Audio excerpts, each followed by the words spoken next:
மலேசியாவில் அரசியல் மற்றும் சமுதாய பணிகளில் சிறந்து விளங்கிய பெண்களுக்கு வாழ்நாள் சாதனையாளர் விருது வழங்கும் விழா கோலாலம்பூரில் நடைபெற்றது. மேலும் அவர்கள் தொண்டுள்ளத்தை போற்றும் வகையில் சிறப்பு தபால் தலைகளும் வெளியிடப்பட்டன. மலேசிய வரலாற்றில் தொடக்க காலம் முதலே பல்வேறு துறைகளில் பெண்கள் அளப்பரிய பங்காற்றி வந்துள்ளனர். அந்த வகையில் மலேசியாவில் அரசியல் ரீதியாகவும் சமுதாய பணிகளிலும் தங்களை ஈடுபடுத்திய இந்திய பெண்களாக பான் ஸ்ரீ ஜானகி ஆதிநாகப்பன், தான் ஸ்ரீ டாக்டர் தேவகி கிருஷ்ணன், தோப்வான் உமா சம்பந்தன் ஆகியோரை குறிப்பிட்டு சொல்லலாம்.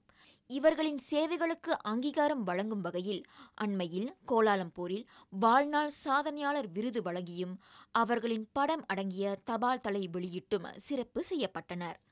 இவர்களில் பான் ஸ்ரீ ஜானகி ஆதிநாகப்பன் பிரிட்டிஷாருக்கு எதிராக இந்திய இராணுவத்தில் இணைந்து சேவையாற்றிய பெருமைக்குரியவர்.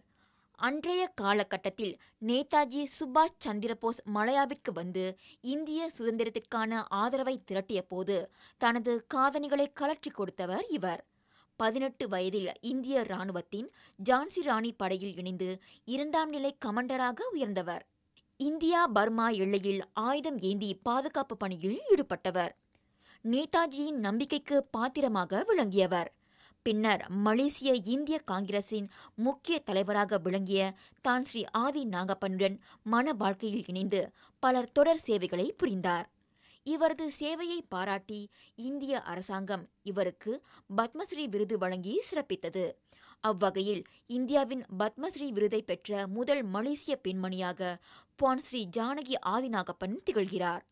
மலேசியாவின் சுதந்திர தந்தை என போற்றப்படும் தலைவர்கள் ஒருவரான துன் வீதி சம்பந்தனின் துணைவியார் தோப்வான் உமா சம்பந்தன்.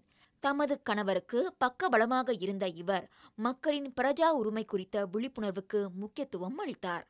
அடுத்ததாக தான் ஸ்ரீ டாக்டர் தேவகி கிருஷ்ணன் 1952ஆம் ஆண்டு கோலாலம்பூர் நகராட்சி தேர்தலில் சுதந்திரத்திற்கு முன்பதாகவே போட்டியிட்டவர். மலேசிய அரசியல் வரலாற்றில் இடம்பெற்ற முதல் பெண்மணி என்ற பெருமை இவரை சாரும். அதிகமான பெண்கள் அரசியலில் ஈடுபடுவதற்கு முன்னோடியாகவும் விளங்கியவர்.